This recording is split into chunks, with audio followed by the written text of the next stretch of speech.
सबैजनाले एकचोटि यो तलपट्टि भिडियो नि त मैले भन्ने गरेको छु। अब 16 महिना मैले प्रधानमन्त्री चलाउँछु, त्यसपछि शेरबहादुरजीले 18 महिना जति चलाउनु। होइन चलाउने चाहिँ के हो भने के गुलो चलाउने यत्रो 18-19 वर्षमा चलाएर बसेको होइन त। जो पनि यहाँ चलाएर गएको जो पनि यहाँ बजाएर गएको माया छाक्ने यो कतिसम्म चलाउने हो भने के चलाउँदा मात्र च्यातेर पर्याप्तै भइसक्यो के देशको हालत त्यस्तो भइसक्यो। देशभित्र दमन र शासन बाहेक अरू केही पनि फैलाएको छैन। 18-19 वर्ष भइसक्यो त्यही कुर्सीमा बसेको। कहिले रेल ल्याइदिन्छु रकेट उडाएर चन्द्रमामा पुऱ्याइदिन्छु माया छाक्ने के कहिले चाहिँ मात्र स्याटेलाइट उडाएर स्पेसमा पुऱ्याइदिन्छु स्पेसै भेटिन भन्नु भनेको छ। मान्छेहरूको घरमा ग्यासको पाइपलाइन पुऱ्याइदिन्छु भनेको छ। स्टेजमा चढाएको गफ मात्र हानेको छ। अनि उहाँ त यस्तो महान हुनुहुन्छ कि हैन के रे उहाँलाई चाहिँ एकचोटि इन्टरभ्यूमा चाहिँ अनि रिपोर्टरले सोधेको थियो के रे तपाईले चाहिँ आफ्नो कार्यकाल आफ्नो जीवनमा चाहिँ आफूले सबैभन्दा राम्रो काम के गर्नु भयो भनेर भन्दाखेरि चाहिँ यो तलपट्टिको भिडियो हेर्नु त। तपाईको कार्यकाल रहुन्जेलले सबभन्दा राम्रो गरेको मध्येको सबै राम्रो गर्नुभयो, तर मध्ये एउटा काम मैले गर्व गर्न सक्ने यो काम गरेको थिएँ र यो काम कसैले सक्दैन त भने एउटा काम भन्दैन न। यहाँको प्राथमिकताको आधारमा कुन रहेछ सुन्नु। मेरो कार्यकालमा मैले तपाईलाई इन्टरभ्यू दिएको थिएँ। दिनुभएको थियो। महत्त्वपूर्ण काम हो त्यही नै।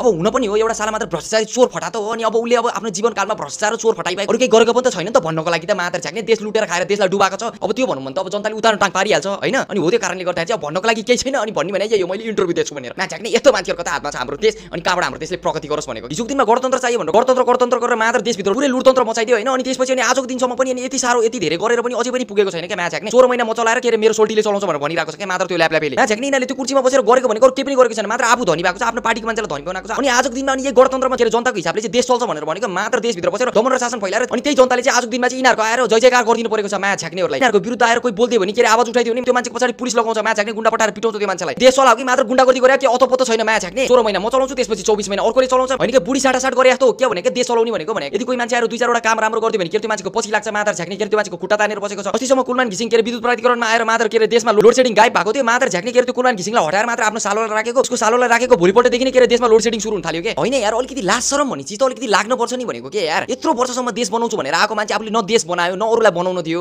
हैन। आजसम्म त्यही कुर्सी समातेर रोएर बसिरहेको छ हैन म कुर्सी छोड्दिन भनेर। राजाले छोड्ने बेलामा आफ्नो स्त्री पे छोडेर आफ्नो गति छोडेर ल तिमीहरू गरी खाऊ देश बनाऊ देशलाई अघि बढाऊ भनेर पो दिएको त यार। तिमीहरूले त देशलाई त सर्लकै पारेर बेचेर खाएर सकाइदियो के यार। देशभित्र भ्रष्टाचार बाहेक अरू केही पनि मचाएको छैन। देशभित्र बेरोजगारी बाहेक अरू केही पनि छैन। मात्र गफ मात्र हानेको छ उखान टुक्का बाहेक अरू केही पनि गरेको छैन माया छाक्ने। अनि हामी नेपाली सर्वसाधारणले चाहिँ अनि यिनीहरू जस्तो भ्रष्टाचारी चोर फटाहरूको चाहिँ जय जयकार गरिदिनु पर्यो रे। देशलाई त मजाक बनाएर छोडिदिसक्यो यार। प्रधानमन्त्रीको कुर्सीलाई त मजाक बनाएर छोडिदिसक्यो। 16 महिना म चलाउँछु 16 महिना तिमी आऊ चलाऊ मात्र जति चलाउन सक्छ चलाऊ मोज गर हैन। हैन कसैले सुनेको छ भने के कुनै देशमा चाहिँ कुनै प्रधानमन्त्रीले भनेर आएको अब म 16 महिना चलाउँछु 16 महिनापछि आऊ अब तिमी चलाऊ भनेर भन्नलाई भनेको के। यिनीहरू यसरी नै यत्रो 18-19 वर्षमै जनताको अगाडि चाहिँ आउने के रे नमिलेको जस्तो गर्ने झगडा गरे जस्तो गर्ने एकअर्काको आलोचना गर्ने अनि भित्र चाहिँ तीनजना हात मिलाएर मिल्ने अनि जनता चाहिँ बिचारा मूर्ख केही पनि थाहा छैन अब सोझो नेपाली जनता हैन। अनि बाहिर चाहिँ नमिले जस्तो गर्ने अनि भित्र चाहिँ मिली अनि देशलाई चाहिँ धमिराले जसरी अनि भित्रबाट खाएर खोक्रो बनाएर छोडिदिसक्यो यिनीहरू। अनि आजको दिनमा यिनीहरूले भन्छ आएर हामीले गणतन्त्र लिएर आएको जनताको लागि लिएर आएको जनताले बोल्न पाउँछ जनताको छोराछोरी चाहिँ प्रधानमन्त्री हुन्छ भनेर भन्यो हैन। अनि यिनीहरूले 18-19 वर्ष भइसक्यो के रे यिनीहरूले त्यो कुर्सी छोडेको छैन के आफूले के। अनि यत्रो भुत्रोको हुन्छ के रे जनताको छोराछोरी